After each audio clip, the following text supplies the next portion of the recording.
Hey, do you have trouble raiding Fort Castrum with friends? Because every time you try to raid it with 5 people so that you can get like an extra 10 enchanted chests, a billion guys show up that are level 2000 and then they just like roll you with a combination of lag and absurdly high power?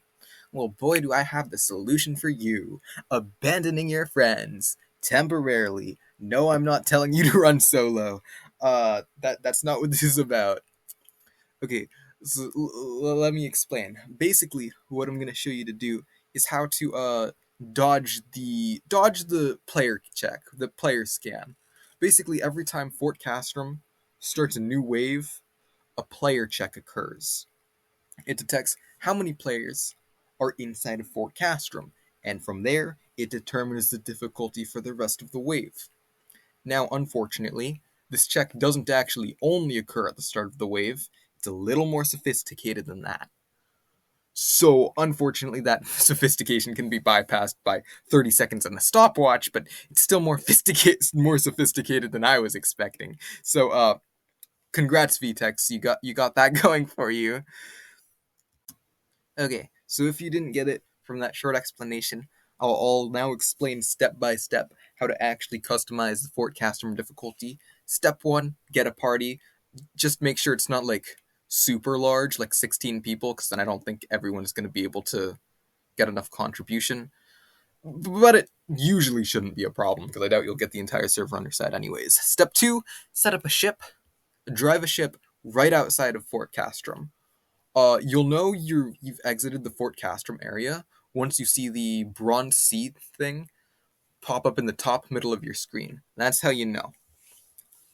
Step 3, send one person in to do wave 1. Honestly, actually, no. Everyone can go in to do wave 1 because wave 1 is baby easy, usually. But the second you see that one enemy remaining or two enemies remaining, all but one or two people, depending on how much you trust them, should go back to the ship that's laying just out of bounds, and just chill there until the bell rings. Because every time a new wave starts, the bell rings, and you can hear it from outside of Fort Castrum. Once that bell rings, you gotta. Everyone should like carry a stopwatch or something, or just tell everyone when to go. Hit the stopwatch. After 30 seconds pass, everyone can enter back into the fort and roll the remaining enemies. Oh, by the way, the person who stays behind at the fort does have to constantly murder people so that all of the enemies actually spawn. But that's beside the point. Okay, so then after 30 seconds pass, everyone who's chilling on the ship, adjusting the difficulty, can go back to the fort and murder everyone. Now rinse and repeat this process like what 9 times until you get to General Valerie.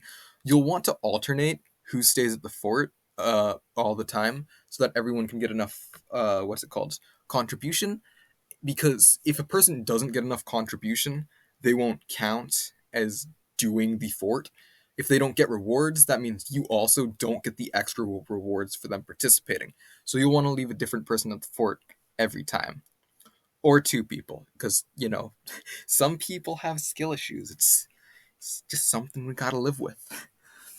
Uh yeah, good luck with General Valerie on like what, 12k, 20k HP, depending on how big your party is. There's no info there. I'm sure Valerie's the easy part if you're used to doing this in a party raid. But now Valerie's actually gonna be slightly difficult. Uh yeah, no, that's it. I'm sure I edited in some very nice visual help, visual, what's it called? PowerPoint stuff. Visual aids, that's the word I'm looking for. Yes, I'm sure I did a wonderful job editing that in, and it's not like random white text just laying around and red arrows. Anyways, that's all from me. See ya.